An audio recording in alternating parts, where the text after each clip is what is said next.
Major Samuel Carter had one mission: to bring his fallen brother home. But what should have been a solemn duty became a nightmare of humiliation, injustice, and betrayal. Detained, disrespected, and forced to fight for the honor of a soldier who gave everything. Samuel's journey was far from over. What happened next shocked the entire nation. Stay until the end to witness a fight for dignity that changed everything. Subscribe now, turn on notifications, and don't miss the most powerful story you'll hear today. Where are you watching from? Let us know in the comments. The Texas sky churned with thick, rolling clouds, the air heavy with the scent of oncoming rain. A storm was brewing, one that mirrored the unease simmering in Major Samuel Carter's chest. He stepped out of the rideshare van at Dallas-Fort Worth International Airport, his polished boots hitting the pavement with precision. A gust of wind carried the distant rumble of thunder, but he barely noticed. His mind was fixed on the mission ahead. In his left hand, he clutched a leather folder filled with transport documents, permits, clearance papers, flight details. In his right, he held a small, worn pocket watch, the one Sergeant James Lawson had given him before their last deployment. His thumb ran over the familiar grooves of the initials etched into the surface. He whispered the words out of instinct, out of duty. "It's almost there, brother." He slipped the watch back into his pocket, squared his shoulders, and strode toward the terminal doors. The airport was a swarm of motion and noise. The intercom crackled with flight announcements. Luggage wheels screeched against the floors, and passengers hurried through long security lines that moved at a crawl. The atmosphere was tense, different from a usual travel day. The news played on mounted TVs. Flashes of breaking reports about a recent terror alert in another airport. Heightened security. Extra screenings. Delays. Samuel kept his gaze forward. He had no time for delays. His uniform caught the eyes of travelers as he passed. Some nodded respectfully, while others glanced at him and quickly looked away. He was used to it. He wasn't just a Marine Corps officer on official duty. He was a black officer in a country that too often saw the uniform before it saw the man. Still, he didn't slow. His mission was clear. The airline desk loomed ahead, a line of passengers snaking toward the counter. Tension sat thick in the air. Samuel waited. When his turn came, he stepped forward. A woman in a neatly pressed uniform sat behind the counter. Karen Lewis, her name tag read. She barely looked up from her screen as she spoke. "Next." Samuel set his documents on the counter. "Major Samuel Carter. I'm here to transport a military casket. Sergeant James Lawson. All documentation is in order." Lauren finally looked at him, her eyes flickering over his uniform, then back down to the paperwork with a hint of hesitation. "You're in charge of the transport?" she asked, the disbelief in her voice barely concealed. Samuel kept his expression neutral. "Yes, everything is arranged. I need confirmation that the casket is being handled properly and that my flight is on schedule." She flipped through the documents at a painfully slow pace, occasionally glancing back at Samuel as if searching for something out of place. Then she frowned. "One moment." She turned to a coworker behind her, whispering something low. Samuel couldn't make out the words, but he could read the tone. Suspicion. Uncertainty. The other worker, a middle-aged man with glasses, glanced up at him, then picked up a phone. Samuel clenched his jaw. He had seen this before. He kept his hands folded behind his back, his posture straight and composed. He refused to let irritation show. The minutes stretched. Passengers behind him in line shifted restlessly. The murmurs grew louder. Finally, the coworker hung up the phone and turned back to Karen, murmuring something before disappearing behind a door. Samuel's patience thinned. "Is there an issue?" he asked, his voice firm but polite. Karen's expression remained unreadable. "I need to call over a supervisor." Samuel exhaled slowly. "Why?" Karen hesitated, then forced a tight-lipped smile. "Just routine, sir." The airport supervisor arrived minutes later. He was a tall man, mid-50s, with graying hair and a posture that screamed authority. His name tag read Daniel Harper. He approached the counter with a tight, unreadable expression, taking the documents from Karen and flipping through them. Then he looked up at Samuel. His gaze lingered just a second too long. "Major Carter, is it?" Samuel extended his hand. "Yes, sir." Harper took his hand, his grip firm but brief, then pulled the documents closer. Samuel could see it in his face before he even spoke. The doubt, the skepticism. Harper scanned the documents again, brow furrowing. "You're in charge of this transport?" It wasn't a question, it was an assumption that something wasn't right. Samuel didn't flinch. "Yes." Harper exhaled, shifting his stance. "Major, these kinds of transports are usually handled by a higher-ranking officer, a colonel perhaps." There it was. Samuel kept his face unreadable. "I am the ranking officer. The family of Sergeant Lawson is waiting for his return. The casket needs to be transported immediately." Harper nodded slowly, but his expression remained doubtful. Then, instead of approving the documents, he picked up the phone. Samuel couldn't hear the full conversation, but a few words stood out. Security, secondary verification, possible issue. The air inside Samuel's chest went tight. He had been through this routine before. Despite his rank, despite his uniform, despite the clearance already in place, it always came down to the same assumption: that he didn't belong. Harper set the phone down. "We just need to do a quick verification." Samuel kept his voice measured. "Everything is in order. My clearance was approved weeks ago." Harper gave him a tight smile. "I understand. It won't take long." A lie. Samuel knew better. This wasn't about policy. This was about him. Harper gestured to the side, and Samuel didn't even have to turn around to know who was waiting for him. Two security officers stood nearby, their arms crossed, watching him carefully. "If you'll come with us, Major," Harper said smoothly. The storm outside rumbled closer, and for the first time, Samuel realized it had already started. As the security officers approached, Samuel took a slow, controlled breath. He wouldn't resist. He wouldn't argue, because he knew what they wanted. They wanted him angry. They wanted him to push back, to give them a reason to escalate. But he wouldn't. Instead, he nodded once and stepped aside as they flanked him on either side. The whispers in the crowd grew louder. Some passengers looked uncomfortable. Others pulled out their phones, recording. He caught a glimpse of Karen Lewis watching from the counter, arms folded, expression unreadable. She wasn't surprised. And that said everything. Samuel Carter's pulse pounded in his ears as the two TSA officers flanked him. His feet moved, but his mind was elsewhere. Still on James Lawson's casket, still on the way the baggage worker had tossed a crate onto it as if it were nothing more than excess cargo.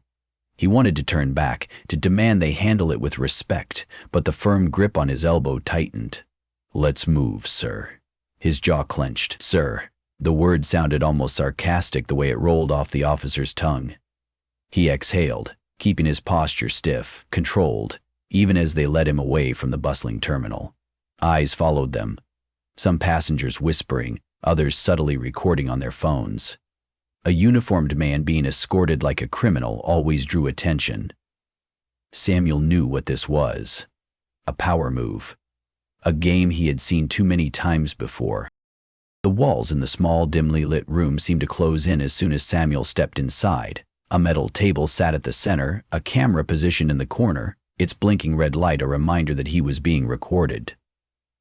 "Place your belongings on the table." The command came from the older of the two TSA officers, Victor Torres, a broad-shouldered man with cold, assessing eyes. Samuel didn't move at first. His fingers curled slightly around the leather folder holding his transport documents, reluctant to let go of something so important. "That includes your jacket," Torres added. Samuel exhaled through his nose and unbuttoned his dress coat with precision, folding it neatly before setting it on the table. His metals glinted under the harsh fluorescent lights, symbols of service, of sacrifice, of the blood, sweat, and years he had given to his country. "An Abdril." Samuel slid his military ID forward. Torres picked it up, turning it over as if it were somehow counterfeit. The second officer, a younger, wiry man, remained near the door, arms crossed, watching. "What's your business here today, Major?" Torres asked, flipping through the documents with deliberate slowness. Samuel kept his voice even. "I am escorting the remains of Sergeant James Lawson. Military transport. All documentation has been cleared in advance." Torres made a sound in the back of his throat, an unimpressed hum. "You sure about that?" Samuel's jaw tightened. "Yes." Torres tossed the ID onto the table, rubbing his chin as he exchanged a glance with the younger officer. "See, we get a lot of people who like to pretend they're something they're not," Torres continued. "Fake uniforms, forged IDs. Just last month we caught someone posing as a Navy officer trying to smuggle diamonds." Samuel's spine went rigid. They weren't seriously implying, "So why don't we just make sure you're the real deal?" Torres pulled out a scanner and dragged it over Samuel's ID. The screen flickered, confirming authenticity. Torres barely reacted. Instead, he pushed the documents aside and gestured to Samuel's chest. "Jackets off. Now remove the rest." A muscle twitched in Samuel's jaw. "Excuse me? Your medals, your rank insignia. Take them off." Samuel stayed perfectly still. This wasn't just a security check anymore. This was a test. A stripping of dignity. He knew what they wanted. To watch him stand there, vulnerable, stripped of his symbols of service. And that was what burned most of all. He had survived war zones, seen death firsthand, and yet here he was, being treated like a man who needed to prove his worth. Slowly, with measured precision, he unfastened each medal, placing them beside his folded coat. His fingers brushed over the dog tag in his pocket, gripping it briefly for grounding. When the last insignia was removed, Torres leaned back. "You're awfully calm for someone in your position." Samuel gave him a hard stare, unreadable. "Is that a problem?" Torres smirked. "Not at all. Just means you've been through this before." Samuel was too busy dealing with Torres to notice the commotion outside the room. That was, until he heard a loud, metallic crash. His head snapped toward the small window in the door, and his heart nearly stopped. Through the glass, he saw James Lawson's casket, teetering on a conveyor belt, with a heavy shipping crate partially crushing one side. The dent was deep. The flag covering the casket had been pushed askew. The cover had been bent to askew. Something inside Samuel snapped. His palm slammed against the metal table with a sharp, echoing bang. "Get that crate off now." The intensity of his voice made the younger officer jump, but Torres remained unfazed. "Relax, Major, it's being handled." Samuel's chest rose and fell heavily. "That's not being handled, that's being disrespected."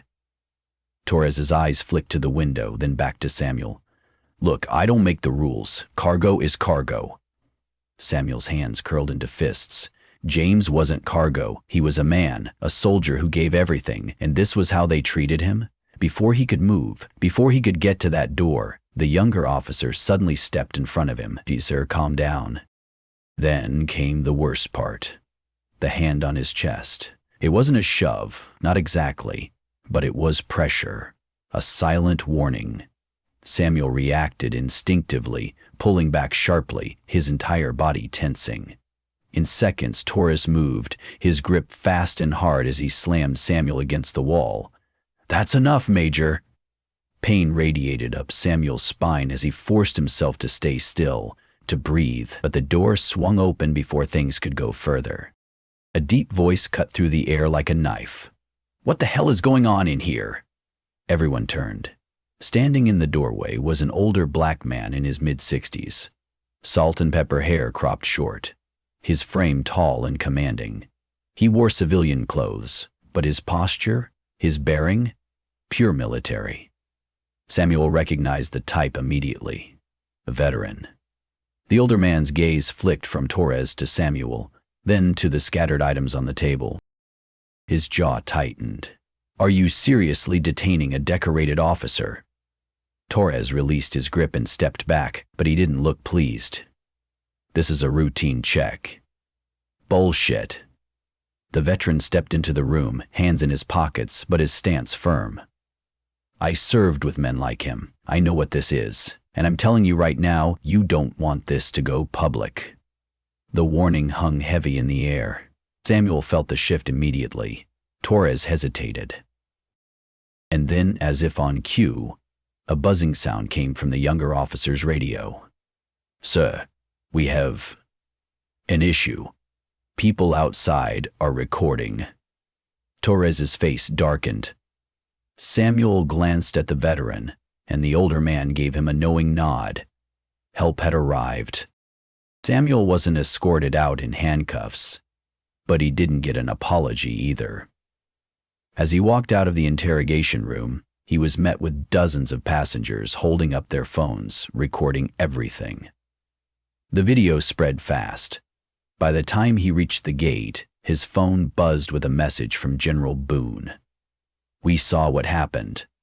Don't move. Help is coming, Samuel exhaled slowly. Not by a long shot.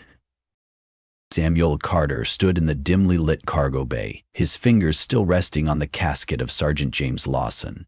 The heat from his rage hadn't faded, but something colder had settled in its place.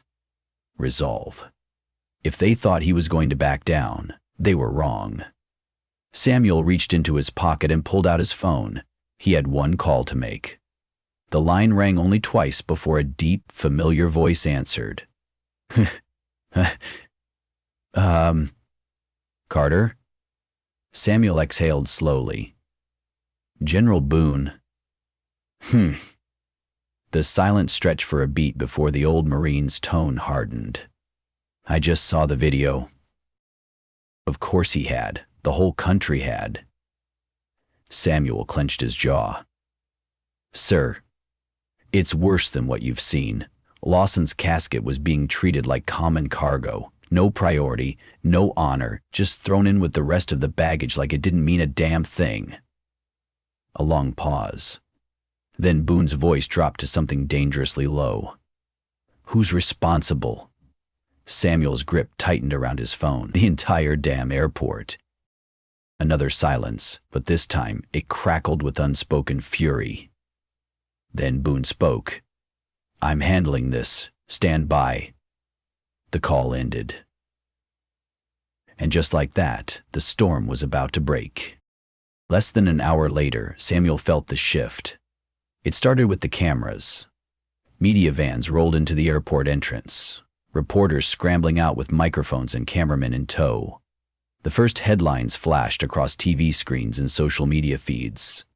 Disgraced. Marine humiliated while transporting fallen comrade. Honor denied. A soldier's last journey. Military leader detained while on duty. In the protests, they tripled in size.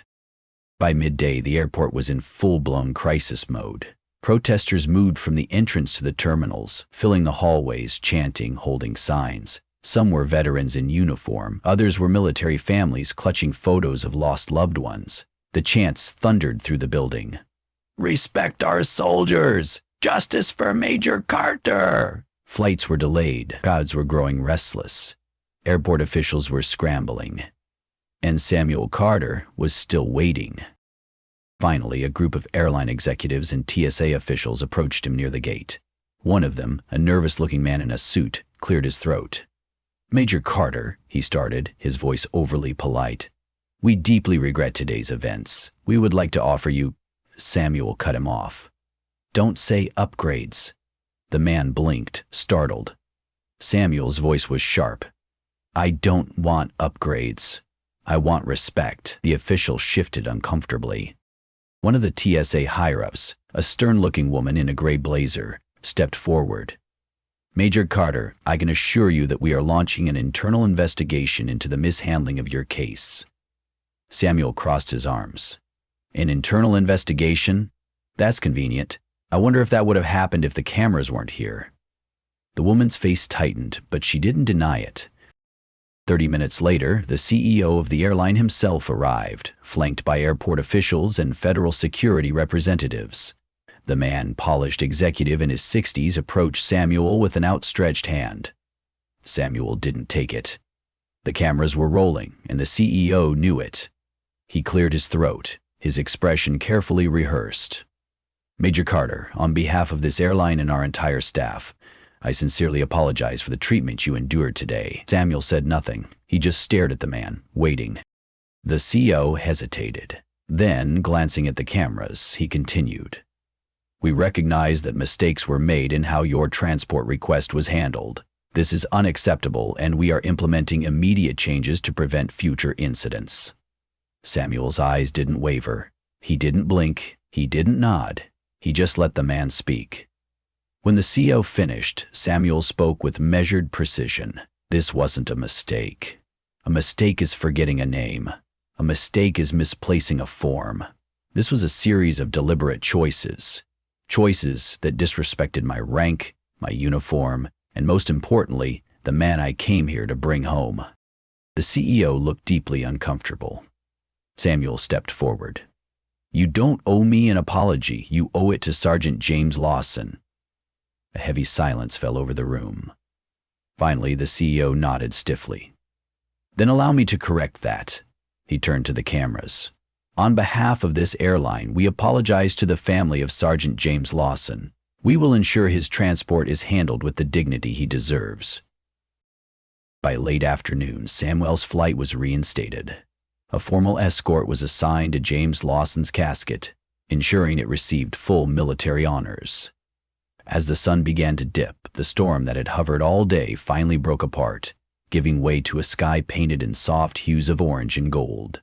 Samuel stood near the tarmac, watching as James's casket was carefully, respectfully secured onto the aircraft. This time, no one dared mishandle it. A group of uniformed military personnel saluted as it was lifted onto the plane. Samuel felt his throat tighten. He stepped forward, placed his palm against the flag-draped surface, and whispered one last time, "We're almost there, brother." Then, straightening his back, he boarded the flight. It was finally time to go home. As the plane lifted into the sky, Samuel stared out the window, his thoughts unshaken. He had won this battle, but the war wasn't over. He had faced discrimination before. He had seen his brothers in arms treated like less than what they were. And now the world had seen it too. Because this wasn't just about him. It was about every soldier who had ever been doubted, every uniform that had been disrespected, every family that had lost someone and still had to fight for dignity. His phone buzzed in his pocket. A text from General Boone. "You did good, son, but this isn't over. We'll talk when you land." Samuel smirked slightly. No, this wasn't over. Not yet.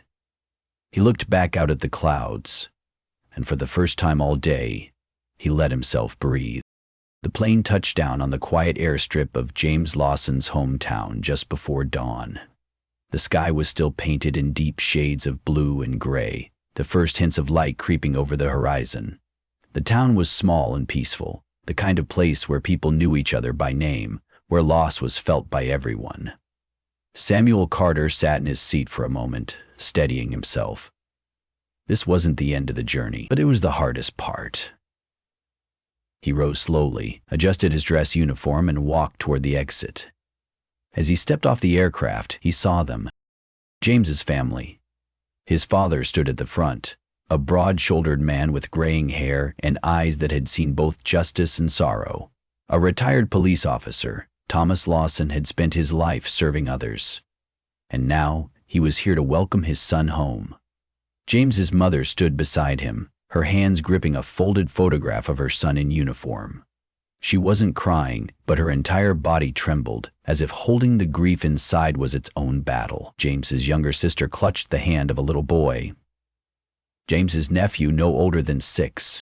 The boy looked up at the flag-draped casket with wide, confused eyes. Samuel swallowed hard.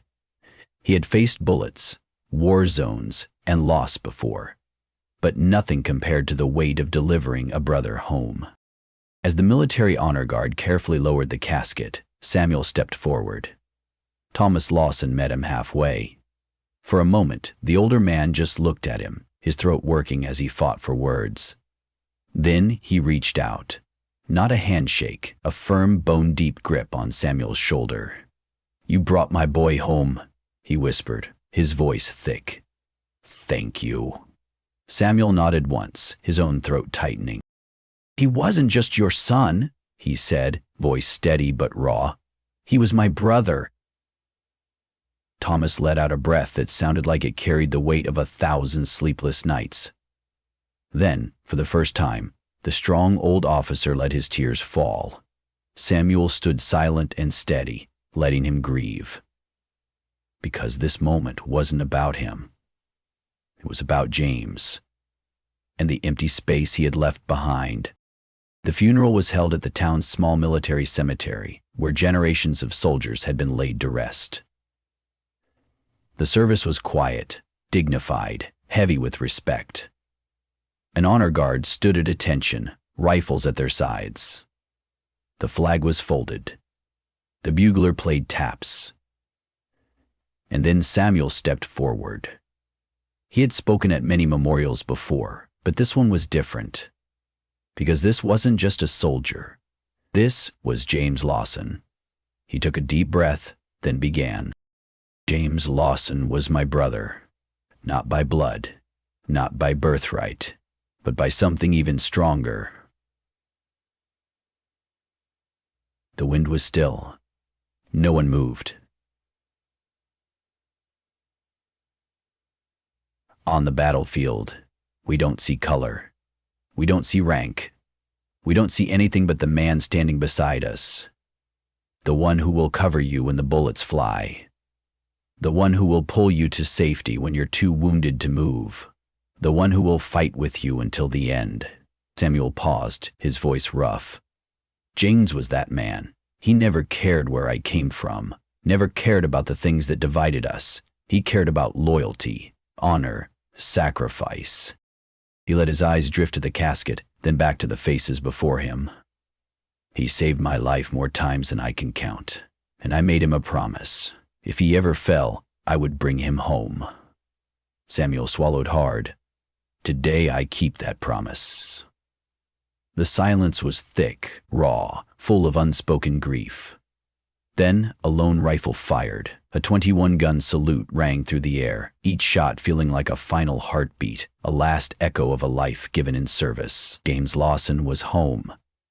But Samuel Carter's fight was just beginning. The incident at the airport didn't fade. It grew. Within days, public pressure reached a boiling point, and the fallout was immediate. The airline's CEO resigned amid national backlash. Congress launched an investigation into racial bias in airport security. The military introduced new initiatives to ensure better treatment for veterans during travel. Samuel didn't celebrate these victories because they weren't victories. They were small steps in a much longer fight. And he wasn't done yet. 2 days after the funeral, James's mother found Samuel sitting on the porch, staring out at the empty road. She held something in her hands. A letter. "He wrote this before he deployed," she said softly. "He wanted you to have it." Samuel hesitated for only a second before taking it. His hands felt oddly heavy as he unfolded the page. The words hit him like a punch to the gut. "Carter, if you're reading this, it means you kept your promise. Which, let's be honest, is no surprise. You always did take things too seriously. I know you, brother. You're probably pissed. Probably blaming yourself. Probably thinking you should have done more. Don't. You did enough. You always did. I never told you this, but you're the reason I got through half the hell we faced. You always had my back, even when I was too damn stubborn to admit I needed it. So don't waste time feeling guilty. Don't waste time being angry. Just live. That's all I want. Semper Fi, brother. I'll see you on the other side." Samuel closed his eyes, his chest tightening. He folded the letter carefully, pressing it to his heart for a moment before tucking it into his pocket. He wasn't sure if he believed in an afterlife, in fate, in anything beyond what he could see and touch. But right then, he swore he could hear James laughing somewhere in the wind. That night, Samuel sat alone in his small rented cabin. Before him lay an old wooden keepsake box. Inside he placed two things: James's dog tag, worn, scratched, but eternal; the pocket watch James had given him, the one that had marked every second of this journey. He ran his fingers over them one last time, then closed the lid. The weight in his chest didn't lift. It never would. Because this fight wasn't over. As dawn broke, Samuel stepped outside. The sun rose over the horizon, golden light stretching across the quiet town. A new day. A new fight ahead. He turned, squared his shoulders, and walked toward his car. Because this wasn't the end. It was just the beginning. What would you do if you were in Major Samuel Carter's shoes? A decorated Marine, sent on a mission of honor, only to be humiliated, detained, and denied respect while escorting his fallen brother home? He fought for this country, yet the system treated him like an outsider. Does this injustice enrage you? What should Samuel do next? Should he fight for nationwide reform? Should he call for hearings in Congress? Should he Should he expose the entire system? Comment below and tell us how you would stand up for him. Like, share, and let the world know. No soldier should ever be treated this way. Varnish brought forth the truth. No soldier should ever be treated this way.